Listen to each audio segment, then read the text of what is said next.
শুভ সন্ধ্যা। আজকে একাত্তর সংযোগ থেকে আপনাদের সকলকে স্বাগত জানাচ্ছি। আজকে আমাদের আলোচনার বিষয় হচ্ছে বঙ্গোপসাগর মন্থর, building nationhood of commonwealth in the Bay of Bengal. আজকে আমাদের সাথে একজন বিদেশি অতিথি আছেন এবং আরেকজন ডিস্টিংগুইশড স্পিকার আছেন যারা পার্টিসিপেট করবেন।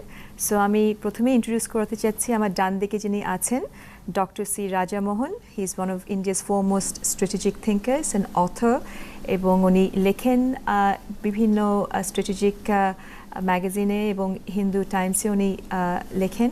ওনার রিসেন্ট একটা বই পাবলিশড হয়েছে সমুদ্র মন্থন, যেটা অনেক ইম্প্যাক্ট করেছে এই ইস্যুটার উপরে। এবং আমার বাদিকে আছেন rear admiral Khorshed Alam, Secretary Maritime Affairs Unit, Ministry of Foreign Affairs. Apnader duduki welcome to both of you. Now the recent publications that you have brought out highlights the ongoing tension that's being built up in the oceans between China and India. Can you give us an overview and what, if any, the role you see Bangladesh can play? I think what China and India are going to do is one small part of the big picture that the book tries to present. That is the rise of Asia. Most of us now acknowledge Asia's economic growth has transformed the continent, and the continent is now going to be more and more important in world affairs.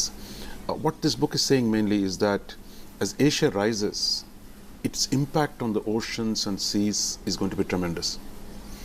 Historically, the oceans around Asia were dominated by the Western powers.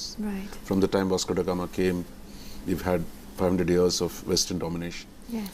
The rise of Asia, the emergence of China, India as major powers, the book says is going to fundamentally transform the power situation, and the dominance of the West is going to yield place to greater role by China and India.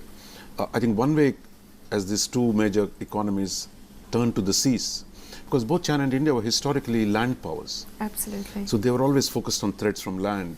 But for the first time, they're looking to the seas because they need the seas for commerce. They need the seas for reaching their distant markets, accessing distant resources.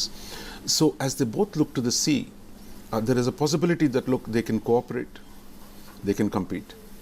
So I think the book looks at both the options and basically concludes that, look, India and China need to collaborate to make the Indian Ocean and the Pacific Ocean a safe region. And it's not, the story is not just about India and China. I think the entire littoral countries, from Japan to Bangladesh to east coast of Africa, all these are going to be very important players. Mm-hmm. So the imagination for us is, look, can we think of a collaborative, cooperative approach in the oceans? Because we all need the oceans a lot more today than before. Yes, because you have indicated perhaps the possibilities even of rise of navy or that sort of military might, as we saw in the old days when there was a race of arming each other with even nuclear submarines you're talking about. That's one option. The other option, of course, is the blue economy, that with cooperation that the Asian countries can explore. Which way would you say that we are likely to move? I think there are two things. I mean, I think if you look at the navies, I'm sure the Admiral is going to talk about it. The rise of the navies and maritime power was linked to the emergence of modern capitalism. Yes. Which meant in Europe, you're no longer producing to your own markets, but you're producing for the world markets. So the rise of capitalism also meant you needed access to mineral resources. You needed to bring the mineral resources to the production centers and then ship them to the consuming centers. Yes. So the globally dispersed production meant you needed to secure the routes on the sea. So therefore all trading nations, whether it was Portugal, the Netherlands, Britain, America, all have built big navies. Mm-hmm. So in some senses, it's inevitable that China and India will build big navies. Mm-hmm. Now, just because you build big navies doesn't mean you have to fight, because navies also do a lot of peacetime function. They keep the sea lines of communication open. They protect civilian commerce from piracy. So the range of functions that the navies do. So therefore, I'm saying that we are at a crossroads where if some of the current trends of competition become bad, then there could be conflict. Right. But if you're conscious if you are positive towards each other and work with not only China and India working with each other, but also work with countries like Bangladesh, Myanmar, and others, then we can build a cooperative community of Commonwealth of Nations, as you said. Absolutely. Commodore Khorshed, if I may bring you into this dialogue, how do you see the role of Bangladesh and in particular Bay of Bengal in the discourse of the whole of the region, the blue region, if we can call it that, that we are talking about, because we are not limiting ourselves to landmass anymore. There's a huge region which is blue. And in terms of Bangladesh's role and the role of our Navy in particular, would you like to comment and respond to? Well, thank you, Barrister Tania. I know my friend, Mr. Raja Mohan. I have been studying all his books and also his write-ups. So that's always an encouragement in his write-up. He sees things from both, top, middle, and the bottom. That's what is a very important aspect he has always brought about. I couldn't agree more with the sort of concept he has already espoused in his book and also in his previous writings. This is not his first book, To be very honest, yes, all the great maritime powers, they have become great because of the resources of the sea. And land, as the old Norwegian saying, the land divides, but the sea doesn't, sea unites. Of course, law of the sea has brought in some division, but even then, these days, it is called the last frontier, or the, last sort of frontier in the sense that we know the land resources, but the resources in the sea are not known to people as such. And if you see even in the law of the sea perspective, that beyond 200 miles of anybody's sea area, everybody is free to move around, exploit the resources, explore the resources more or less in a subjective way. And there are, out of 335 million square kilometer of sea area, which covers the 72%, the 200 million square kilometer, you have the access. So that's the gateway. From 200 miles, you go to another 200 million square kilometer of area for resources and everything. And I'm sure that the Bay of Bengal can't be an exception to that. We have a lot of resources in the Bay of Bengal. There are about 41,000 plus ships pass through the Bay of Bengal to, to the South China Sea, to Pacific areas, and also come across. So a lot of energy is going, and there is also, I'm sure the competition with the upcoming maritime powers about the resources. But for Bangladesh, yes, it has, I think, it can play a great role in cementing all these countries in the region. You have heard about the BCIM corridor, the Bangladesh, China, India, Myanmar corridor, and Bangladesh is also trying to build a deep sea port, which will probably connect all these areas and the businesses and the other thing. Overall, there is $8 billion of trade every year in the world. And it's not only the shipping, even the fishing. Fishing is almost $20 to $30 billion trade every year all over the world. But in the Bay of Bengal, we are yet to exploit that resources. So there is a need for cooperation among the countries in the region. Like 6 million tons of fish are caught every year in the Bay of Bengal. And there, the share of Bangladesh is only 0.29 million ton. Really? Because we have very small boat, they can only fish from the coastline 20-25 nautical miles. The 100 odd trawlers we have, they can go another 20-25 miles. Even though right now we have, say, 270 nautical miles of sea area, but our trawlers are limited within 40-50 miles. We do not have a single industrial trawler who can stay at sea, catch maybe 2,000, 3,000 tons of fish, process it and send it abroad. So there is, even in the fishing, which is a lot of things, and deep sea fishing in the demersal, which is, say, 50 meter, 100 meter down, we don't have any capacity. Yes, as you said very rightly, as also he said, the Navy, yes, we can guard it, but we need to bring awareness among our people, among the private entrepreneurs, that look, there is a scope, you can go back and the fish in the whole areas. Even for the trade, we have today is a $60 billion trade for Bangladesh, export-import together. And this trade is being carried by 2,600 ships coming to our ports from other countries. Our share is only 69 ships. So there is a great scope here. we pay almost $6 billion as a freight charge to the foreign ships. So there also I would think that, then we can probably join up. There could be coastal shipping among other countries, cooperation in the fishing, so that the Commonwealth, whatever we have in the Bay of Bengal, can be shared by all the countries. India has a lot of expertise compared in all these fields compared to Bangladesh. So, we can probably go ahead with India. Even Sri Lanka has some great expertise on fishing. So these, if we can pull these resources, probably it will directly benefit countries like Bangladesh within the socio-economic field. And I feel personally that there is a must, because sea is such, if there is a pollution today out at sea, if there is a tanker accident, it's going to affect India, Myanmar, Bangladesh equally. It will not differentiate which is the boundary of India or which is the boundary of India. So there's all, like cyclones, they affect all countries equally. So we need to probably get, prepared ourselves so that we can build up cooperation among the countries of the region, either through BIMSTEC or through BISM or even, some other mechanism. Yes. No, it's interesting what you have said. And, Bangladesh has a culture of settlement of disputes through peaceful means. We recently had example with our maritime boundary with Myanmar. So there's a culture of rule of law that is already existing.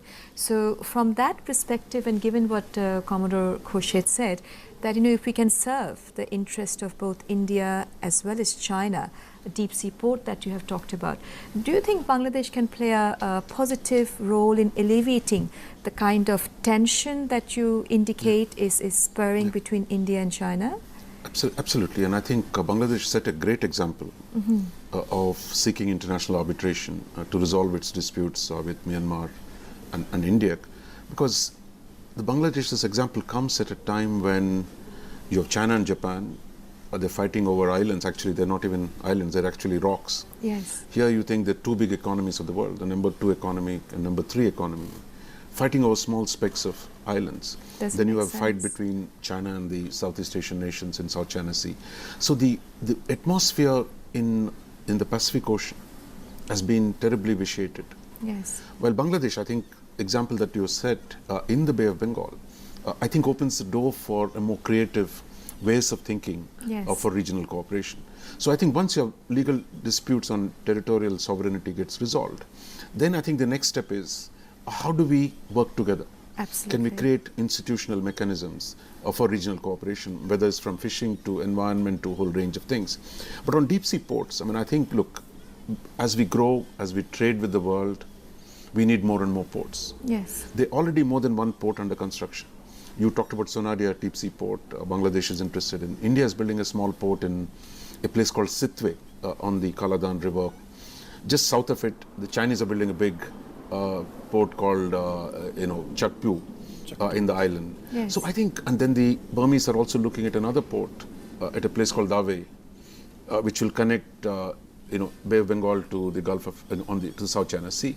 So I think you see the growth is producing the need for more ports. Right. So I don't think we should think of the ports as, is it between India and China or only India?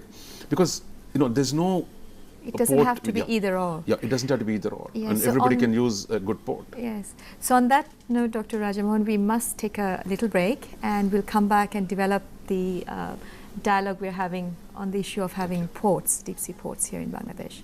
Thank you. ছোট্ট বিরতি এখন।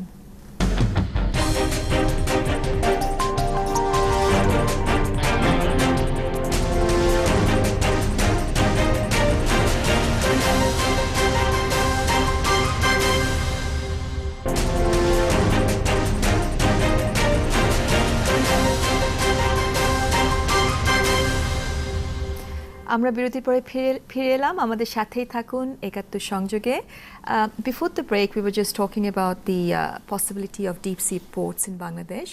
Can you sort of tell us a little bit about this is not a new concept. During the British Raj there was some sort of thinking going on how to connect this region with Myanmar and China, because they were looking at the region as a whole, not as individual territories. Absolutely, and I think if you look back to the British period, I think if you see Singapore and Malaya were run from Calcutta. Yes. So till 1867, I think Singapore was part of British India, and Calcutta was the administrative center. And trade, people, movement of people, for example, I mean, the labor from the subcontinent moved to lands as far as Fiji in Southeast Asia, to Suriname on the other side. Sugar plantations everywhere were developed by people from Eastern India. Opium trade, which went from India to China. So in a sense, historically too, there was always trade between China and the Indian Ocean. So the subcontinent traded with China, and ideas, whether it was Buddhism, spices, things moved from Bay of Bengal all the way to Southeast Asia, to China and to Japan. In some senses, the colonial period disrupted some of those. Today, I think, as we all grow, there is a way of reconstructing the natural unity that existed, whether through Silk Roads on land or the maritime engagement on the water. I think as we all grow together today, and there is the right a huge, products. there's a huge opportunity for developing complementarities through maritime cooperation. Absolutely. Commander Khorshed, the idea that's been floated about having a deep sea port, there's sometimes we notice a tension that whether it will be to serve India or whether it will be serve China or some other our development partners or Western countries. Now, is it necessary, do you think, to have a tension because one port would serve everyone? And on the other hand, my question to you would be, do we also have to limit ourselves in thinking of one deep sea port, because there could be more than one on the east serving China and Myanmar, the Seven Sisters in India, one on the west serving, if you like, all the way to Central Asia and Middle East and even South Africa, those regions. What are your thoughts? Well, thank you. Well, about the deep sea ports, I can simply say that, even the Bangladesh trade, the port of Chittagong will probably exhaust its capacity by another 5-6 years' time. Only? Yeah, by 2020, it will reach 3 million TEUs plus, and that's the maximum it can handle. So that means Bangladesh all by itself would be needing, if the growth rate of 6 and 7% is maintained for a deep sea port.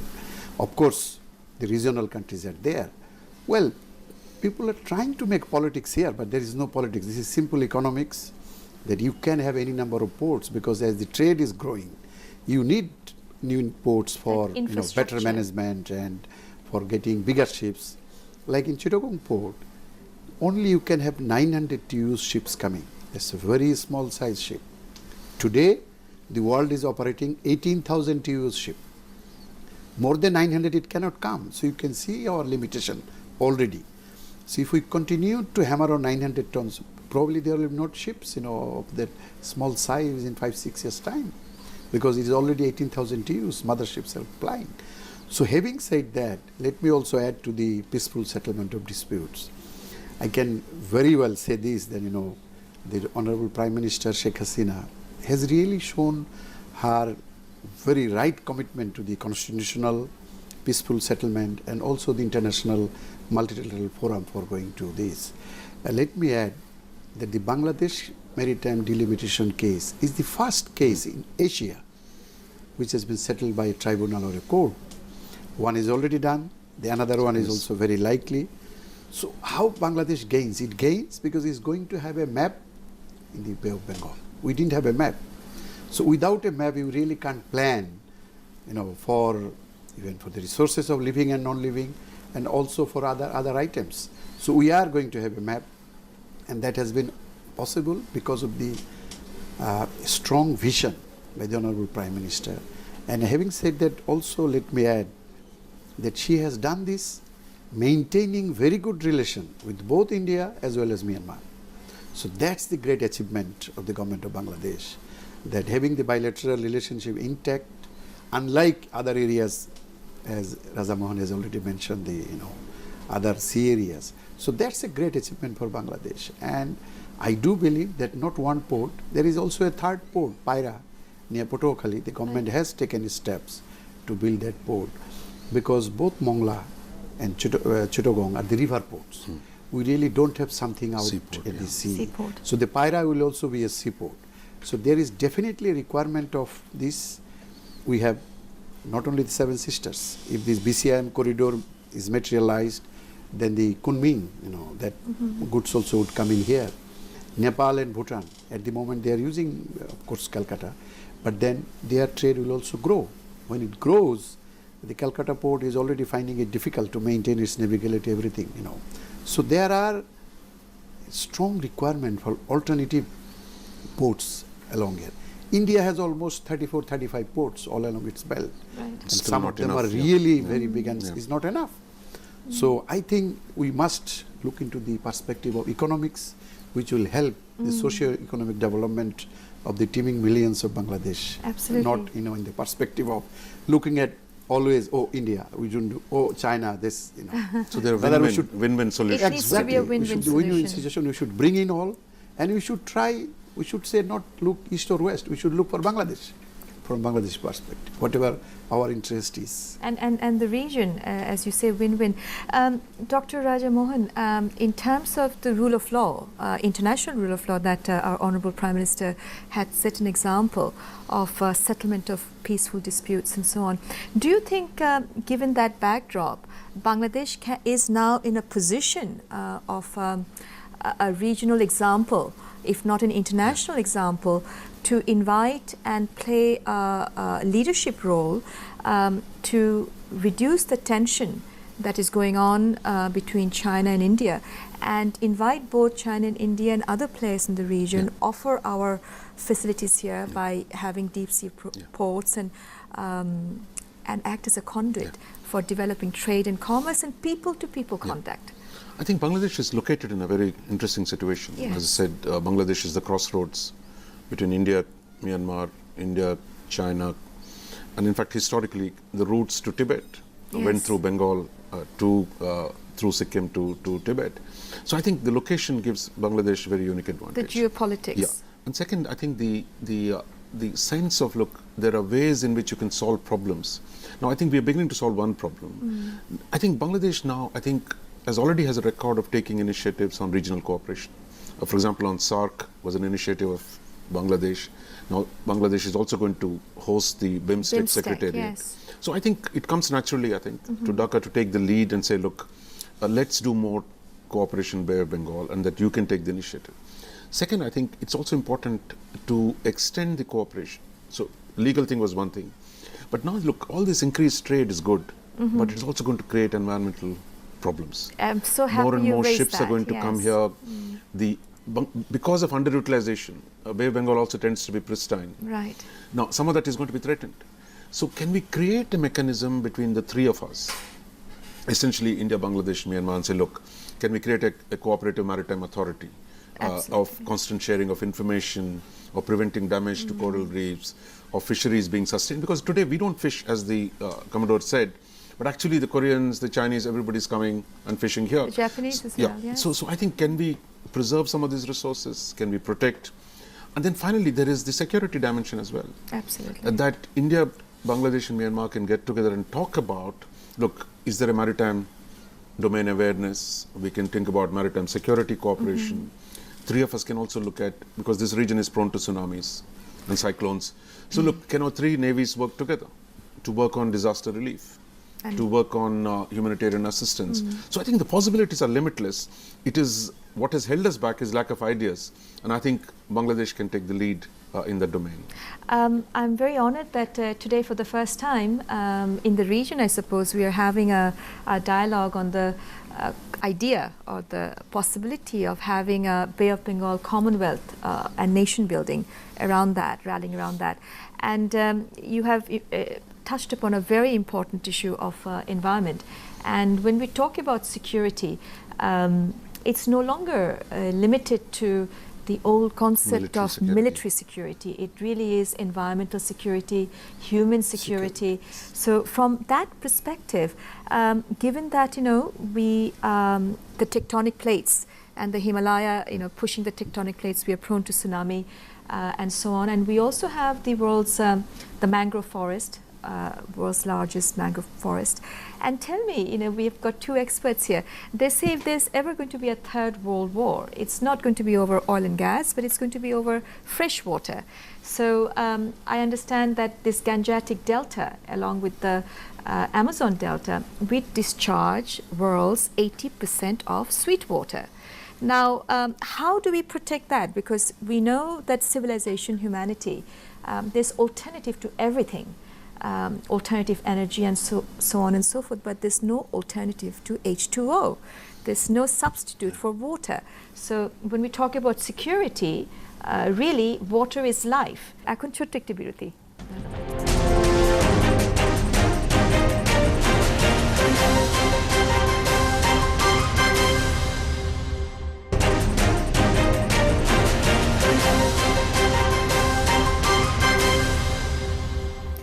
বিরতির পরে আমরা একাত্তর সংযোগে আবার ফিরে এলাম।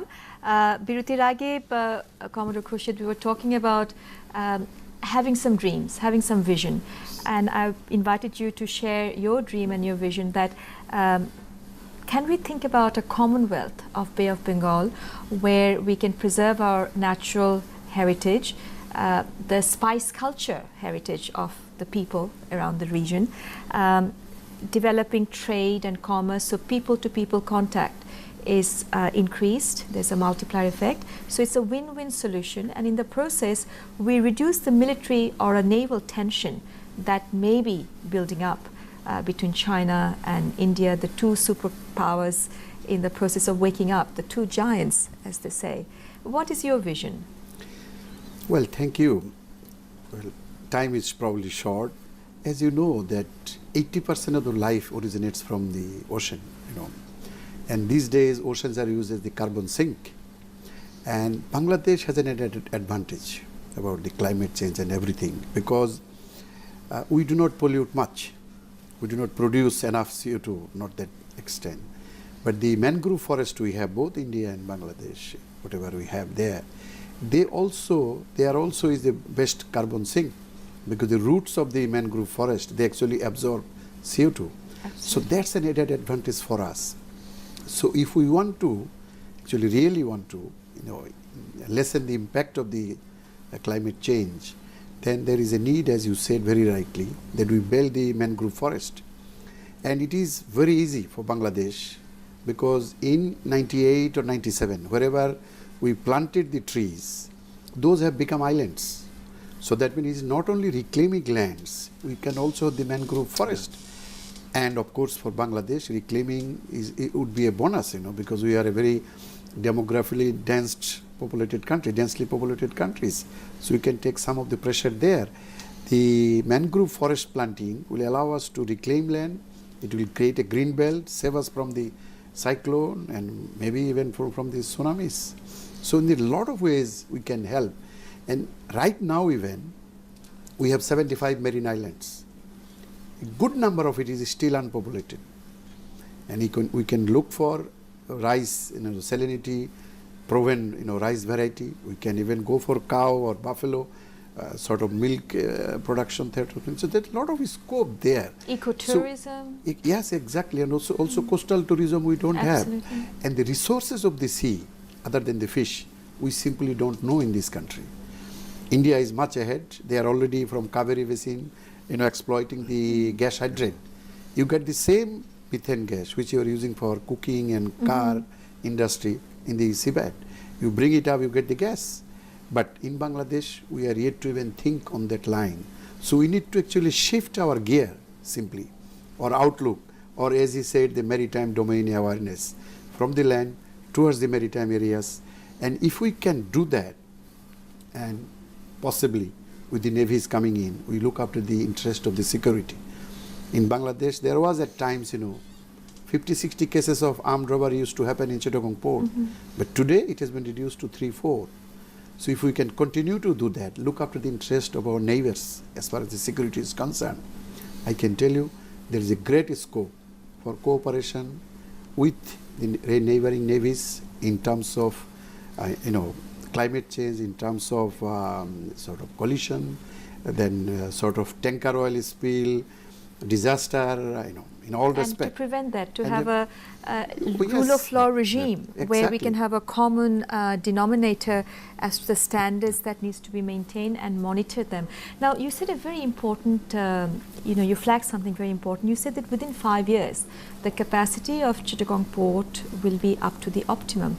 Now, even if today we started building these ports, deep sea ports amongst them, how long will it take to complete them if we started today? Well, to be very honest, a new port building will take 3 to 5 years minimum. So, in other words, in order for us to have a sort of dovetail with the capacity of Chittagong port, Bangladesh needs to think, not just think about, but get into action of building ports today. Yeah, that's so why, it can dovetail that's with why this project has been kept on the fast track project of the government of Bangladesh, Right. including building the deep sea port. Right. So the government is giving a lot of attention so that we Yes. can have a port, so that we can release the sort of strong pressure we have from the business community to get their cargoes, because right now it is all transshipment.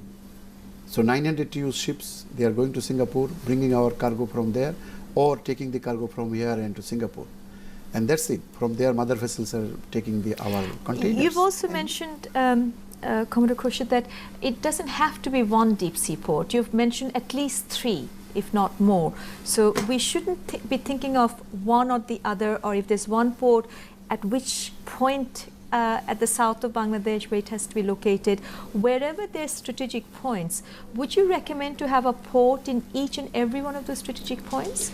Well, more or less there are feasibility studies being Yes. carried out, especially for Sonadia it was carried out by Pacific Consultant of Japan. So that's what they have found out. In Paira it is being already, there is already law has been made in Rabnabad channel. So there is, you see, these days it's so easy to carry out the feasibility Right. studies. Right. And Bangladesh, depending on Padma Bridge which is coming up, Yes. in Dhaka area, probably you will appreciate, we have more than 50% of industries of the whole country. Yes. But what we have, the one arm, only Chittagong it is going. So once we have Padma Bridge, the western side will also be effective. So Right. we would need the port on the other And the side more as well. infrastructure you have, the volume of trade and commerce, it's a multiplier effect. So it just, in a multiplier effect, it grows in a big way. So one cannot make a recommendation based on today's trade and commerce, because it's the infrastructure that will lead and propel.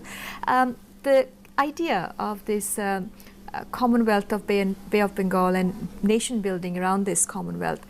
What do you think of this idea? Absolutely. I think, there is no longer the concept, look, one nation will build only its own port, it's only for its own use. I'll just give you one example. The Chinese have built a pipeline across Myanmar into Bay of Bengal, which is taking gas. Part of the gas is owned by the Indians. Some of the subcontracting for that pipeline was done by Indian companies. Yes. The Koreans are part of the project. So by nature, the size of these projects makes them multilateral projects. Purely from a commercial thing. We don't need a high idealism. I mean, it is actually a straightforward Not commercial. viable otherwise. Yeah, not viable otherwise. Second, I think the next step, I think on ports, I think we are going in the right direction. My sense is what India, Myanmar and Bangladesh need to do is to think of setting up a major maritime research institute. I think if the 3 countries get together and say, look, we need to monitor our environment, we need to do joint research. So the jointness or collaboration should be taken to another area, I would say in scientific research.